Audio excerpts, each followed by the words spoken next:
Hello. So, I'm going to show off the newest piece in my medieval weapons collection. This is a two-handed mace that I had made by Laidlaw Forge Works somewhere in fuck off Canada. The head, as far as I can tell, is iron, 6-flanged, 1 cast piece, which was pretty impressive. Those are about a ½ inch thick. Basically, unlike the last mace, this thing is indestructible. I don't know if I put up a video with the last mace that I got from Volkcraft, but that thing was a piece of shit. No offense to Volk, but yeah, it was shitty. So, the head on this, very good. Very durable. 1 piece. No, they were not historically made 1 piece. They were tack welded flanges that were put in with pins or whatever, and they were basically interlocked that way. But this is all 1 piece, which is pretty badass. I have no complaints. The head is awesome. It hits like a truck. Okay, I was testing it, using it, blah blah. I was swinging it around. I wasn't breaking anything because I live in an apartment and I have neighbors, and although the psycho neighbor from last year has been gone for a while, I don't entirely trust these people. Do not call the cops on me again. Not that it was them, it was the psycho neighbor. But anyway, so I wasn't breaking anything. I was just swinging it around like it was an exercise mace because it kind of looks like it could be. Anyway, the problem with this is the haft is terrible. Like, it's all knobby and shit. You can't tell in the camera. I couldn't tell in the pictures. But it's like all oblong and knobby and weird. And it's crooked too. Like, this cost me $400. I expect a decent haft. Okay? There was some leather wrapping in the middle for some reason, which was really shitty. I don't even think it was leather. It felt more like a bandage, like a Band-Aid wrap. So that was really shitty. I peeled that off, and I literally peeled it off. I didn't use a knife. I didn't cut it. I literally just peeled it off. So it wasn't even put on very well. So that was a piece of shit. This wrap here is on really shitty. Like you see there, I just touched it and it's already, like, the leather, I mean, this is terrible. Like, why even put it on if you're not gonna do it properly, right? Like, I mean, that's just shit. I didn't even intend to do that. I was gonna leave that on to catch, you know, when I'm swinging it around. But I literally touched it to show you guys, and then it just peels off. So, like, this haft is a piece of trash. I could literally go outside in my backyard right now, find a piece of wood, and make a better haft. Like, I did some strikes on the tree that I've tested my axes on, and some brick, light strikes, and like I don't want to test too hard because I honestly feel like this piece of shit haft will snap. So this is terrible. I mean, it looks all right, like, you know, they brazed it or whatever you want to call it, but oh my god, is it shit. Also, I don't know if I've done a video since I've got this last year, but I have a tattoo now. It's Celtic, Triskelion. And basically the whole left side of my body now, I'm going to have done in Celtic imagery, because that's just badass. So yeah, I'm a tattoo person now. Tattoo guy. Because I thought I would hate them, but then after I got it, I was enamored with the process of her putting it on. Yeah, so that's a new hobby now.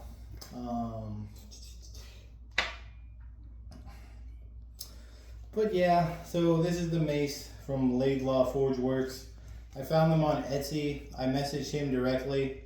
They do make and accept custom orders, so if you want something that's decorative, like, he makes staves, which I actually thought about getting for a friend of mine.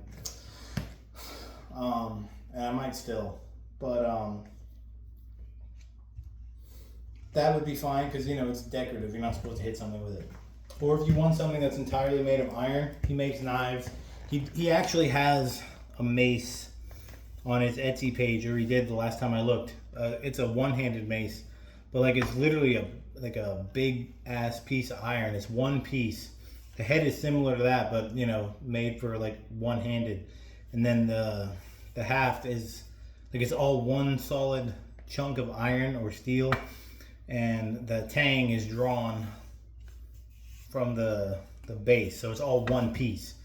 So that's cool, I guess, if you want something like that. But like I said, this was $400. For $400, I expect a better haft. And if you're gonna put leather on it that I don't even really like or want, do a good job, because that's terrible. Like, that's awful. So do a better job if you're gonna put leather on shit. Because like I don't like leather on the stuff. Like I took the leather wrap off the Honshu Claymore because it was shitty and it cut into my hand and I just cut it off. I took the pleather off of the Kanabo because it was shitty and cut into my hand. I would much rather not have it on, especially hafted pieces, because you don't need it. It's a piece of wood. I don't need leather getting in my fucking way and preventing me from sliding my hand up or down. Like I don't need it. So yeah, not too happy with the haft. It may or may not be sturdy. Time will tell. I will test it more. The good thing is, like, it's on there pretty decently, but it's just got these pins, right? So like if it snaps, I can pull the pins out and I should be able to get the haft off. I mean, yeah, like I should be able to just pull the haft out. So that's cool. But yeah, not happy with the haft. The head's fine. If I had paid, like, let's say I had paid $300 instead of $400, maybe then I'd be a little less disappointed and kind of pissed off. But honestly, I think for what I got for this haft, this thing should have cost me $250, and $200 for the head. The head's good. I'm not complaining about this part at all. The actual metal striking bit is fine. No issues with this, unless it snaps or something. Like I hit the brick in a rock, and a very small piece of one of the flanges at the edge kind of chipped. But like that's not a problem. Like that's not a big deal. I'm fine with that. That's a little piece there. Yeah, if it was steel, it probably wouldn't have. If it was like heat treated steel. But like, it's not really made for that, so that's fine. I can accept that. That's not what I'm annoyed about. It's really the haft and the fact that I spent $400 on this. Like, come on. I expect better quality for $400. I could literally go and buy a Honshu greatsword for less than $400, and I know it's not going to break because their historic line of swords is incredibly good. Or I could go and buy a cold steel sword or an axe again for far like under $300. And like the cold steel hand and a half sword, for example, is one of the best budget swords you can get, if not the best one, in terms of cutting ability and then just straight up durability. So yeah, it's a little disappointing that the mace, like I finally got a mace where the head isn't shit, but now the haft is shit. And it's just annoying. Because I spent $280 on the one from Voltcraft, and that haft sucked too because it was too skinny, but like it wasn't breaking. The main problem with that is that the flange snapped off. Like I hit the base bar thing up in my attic and the flanges just snapped off. Like that was so disappointing. That was $280. This was $400. And if I had to pick any one of my weapons for home defense or something, I'm picking my Kanabo because it's just the most comfortable one to use and probably the most versatile. So I don't know why I waste my money on this shit. I like the collection, but honestly, I'm just gonna stick with reliable manufacturers from now on, I think. I don't think I'm doing any more custom shit. Nah. But of the custom pieces that I have had made, the Gaelic axe from Voltcraft that I got last summer is probably the best. And like, yeah, it's a little too heavy compared to the historical version. And that makes the blade prone to getting kind of fucked up, for lack of a better term. Like it rolled, the edge rolled. But I tested it and it's still sharp enough to cut through paper pretty well. So like, it's still sharp. And anything with an edge, if it has substantial weight and force behind it, it's going to cut anyway. Even if it's not a particularly sharp edge, it's still going to cut. So a dull-ish axe that weighs 7 pounds is still going to cut your arm off or your leg off. Like if you hit somebody in the torso with that axe, like up here, maybe not me because I'm jacked, but like a regular, skinny dude or whatever, you're gonna get them. You're gonna, open them up. So like, it's sharp enough for that. It's combat sharp, and the haft on that thing is amazing. Volk does amazing woodwork, like fantastic. I don't know if he's still fighting in the Ukraine war or not, but yeah, like the dude does amazing. And no, I didn't know that he was doing that. I didn't even know he was in the Ukraine, to be honest. I don't pay attention to where my shit comes from. But during the summer, like last summer, when I got the axe, there was no issue. So I didn't think he was in the Ukraine. I didn't find out he was in the Ukraine until I asked him for a refund for the mace that broke in like 2 hits. So I felt kind of shitty about that. But, I didn't know. So that's why I never uploaded a video about it, because, Anyway, yeah, Laidlaw Forge works. I did email him back because he was excited. Well, he said he was excited and wanted to know what I thought of it when I got it. And I was honest. This haft is dog shit. So if by some chance you or one of your apprentices see it, this video, because I'll try to tag him. I don't know if they have a YouTube channel or not. But like, good metal work. Like, I'm really impressed that you made the mace head out of one piece. That's really cool. But the woodwork and your leather work especially, like the leather, like that's laughable, dude. Like, I could do better leather work. Like, I'm sorry, that's shit. Like that was just shit. Absolute shit. And this half sucks balls. But, because it's like, again, it's crooked. It's like, there's big divots all the way through it. And like, yes, it's a mace. You don't have to worry about edge alignment. But you know what? Presentation is still pretty goddamn important, in my opinion. And this one just, like yes, it looks cool. But then you pick it up and you're like, oh, that feels weird. That feels cheap. Like, what'd you do? Get this off of fucking, Temu or something? Is that even real iron? That's what I mean. Like, you know what I mean? Like, it looks menacing, and then you pick it up and you're like, oh, that's a piece of shit. So yeah, I don't know. Time will tell. If it snaps, I will make a video, obviously. If it holds up really well, then I'll make a video. Like, either way, I'll make a follow-up once more thorough testing has been done. I might even record all of that. My brother's into this kind of shit. I might get him to do the filming while I bash stuff. Yeah, we'll see. But the leatherwork, especially, like, the leatherwork was dog shit, bro. Like, terrible. Oh, one nice thing, this kind of freestands too. So I can sit that there. I'm really glad I didn't get the spike at the end. Because then, like, what the hell am I going to do with it? Like, and my stupid cats would knock it over. So, yeah, I'm glad I didn't get the spike. Although, from a practicality standpoint, if you're going to have a two-handed mace, it should have a spike at the end. Like, it absolutely should have a spike. That just makes good sense, I think. But yeah, on the side, it kind of reminds me of Vort's Great Hammer from Dark Souls 3, which is pretty cool. I'm going to have to probably play that game again. because new games suck balls. Like new video games are trash.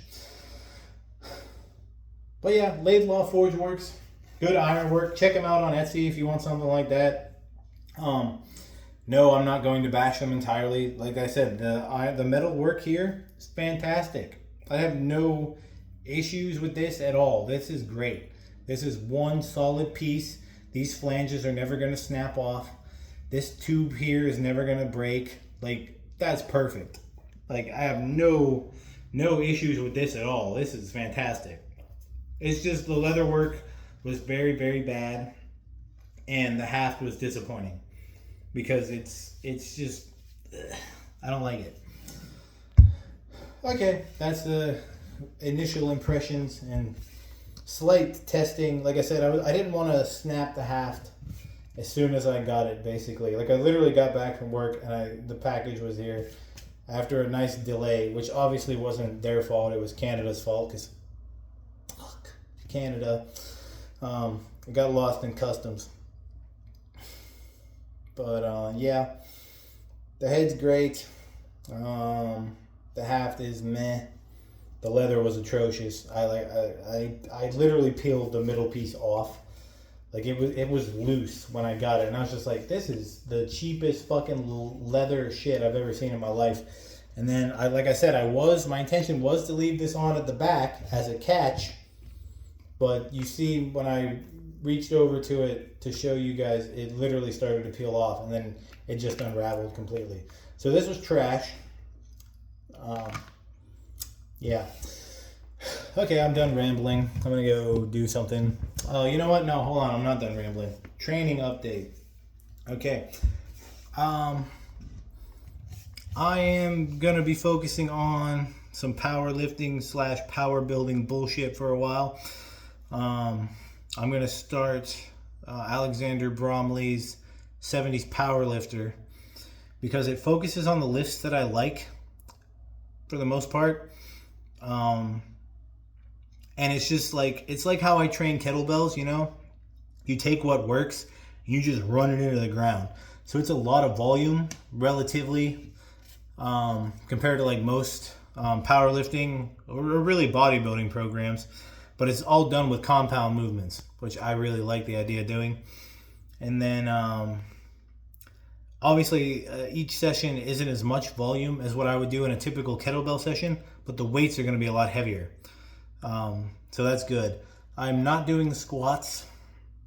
I tried doing squats again I went to the gym last week I did a full body routine. I have been still doing kettlebells. I'm not going to stop the kettlebell training. But what I'm doing for kettlebells is just basic like GPP, basic conditioning, which is still really good compared to how most people train kettlebells. You see these stupid kettlebell workouts online and they're dog shit. I'm doing the Gladiator with the 18 kilo bells, so 80 pounds. And basically I'm doing a set of 10 because the Gladiator you do 10 swings and then you add the cleans for 2, then etc. down the line. You'd swing, clean, squat, press. And then the next round is swing, clean, press, squat. So I'm just doing that with like 10 to maybe 30 seconds between each 10 reps. So I'm just banging that out as conditioning because that's good enough cardio that I'm not going to decondition too much if I decide in 3 months I want to transition back to kettlebells. Although I will have to start at a lower point, but that's fine. You know, train in seasons, be a physical culturist, as they used to be known. But yeah, I'm going to do Bromley's program on Boost Camp for a while, because that sounds cool. And like, okay, I'm bald, right? You know, I'm naturally big, and I have this giant mustache, and now I'm going to be covered in Celtic tattoos. I might as well just embrace being, you know, large, like just big. And stop trying to, you know, get into like gothy twink mode like back in my teenage years. So I'm going to be doing that. Going to be lifting weights, getting jacked as fuck. I do really like the deadlift. Funny story, I did deadlift last week and I set a deadlift PR last Saturday at the end of my full body session. And literally the day before I was grinding those heavy 24 kilo. No, I was doing my kettlebell ladders. I did the snatch and then the jerk ladder. And then I did the double 24s. So from just doing the kettlebell work, I've maintained a shit ton of strength. And then I set a deadlift PR. I haven't deadlifted in over a year. And then yesterday morning I went in and I did deadlifts. Deadlift's probably my favorite lift.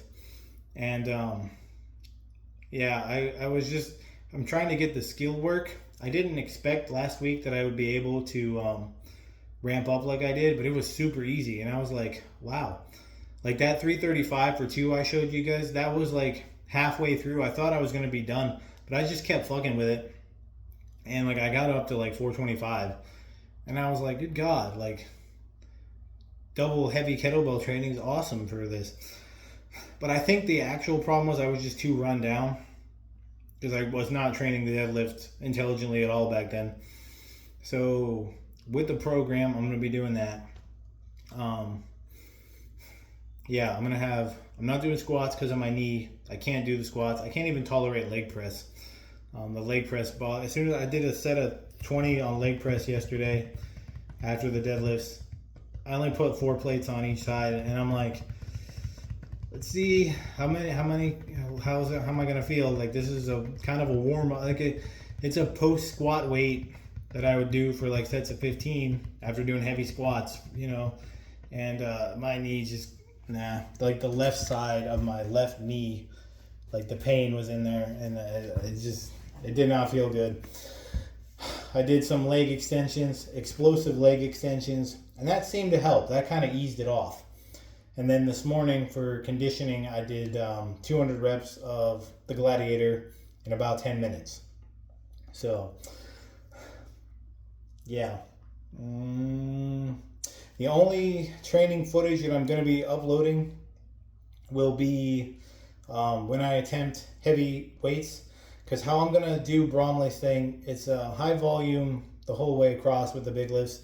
But 1 day a week is deadlift. The second lower body session is squats.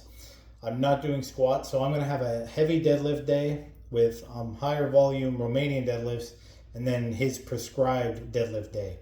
That might be too much, but I think it will be fine because I'm not doing the squat. And personally, the way the squat kind of folds my body up anyway, I feel like the squat is more taxing on my body personally than the deadlift. I am very much someone who is built for deadlifting. Like in order for me to do a proper Romanian deadlift, I need a plate under my feet about this tall because my arms are so long. Like I turn a typical Romanian deadlift into a normal deadlift, and it's super awkward. So I need a good 3-inch plate underneath my feet in order to do a proper Romanian deadlift. I am built for the deadlift. I am not built for the squat. So yeah, that's what I'm going to be starting. I'm starting that on Monday. The program is Monday, Tuesday, Thursday, Friday. So Wednesday and Saturdays are going to be my conditioning days, which will be the kettlebell. 1 day is going to be Gladiator, then the other day is going to be snatches. I love the snatch too much. Giggity. I can't stop doing that. But the long cycle and the jerk are done because those are very demanding movements, and I'm now shifting my focus to the barbell for the powerlifting training. So that's the training update and the two-handed mace review, which this was based off of something from some video game, and I guess it was called Penance. So if you're familiar with the medieval video game where a knight has a two-handed mace that's called Penance, there you go.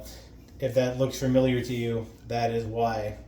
I gave him 3 options to pick from or to hybridize, and this is what he went with, probably because it was the simplest one. No shade. The other one was a big spike thing that kind of looked like the Great Morning Star from Elden Ring, and then the other one was a weird Kanabo. So I don't blame him for picking this one. I would have been content with any of the 3. I didn't really care. But yeah, update, and this video has gone on for almost half an hour, which I did not intend, but I always ramble in these videos. So, and the lighting is shit because the sun's coming in the window because it's like 5 in the evening. Actually, it's probably like 5:30 by now. But anyway, yeah, my training is going to be more in the gym. And then the kettlebells are going to be twice a week. Once a week is going to be gladiator. The other time is going to be snatches.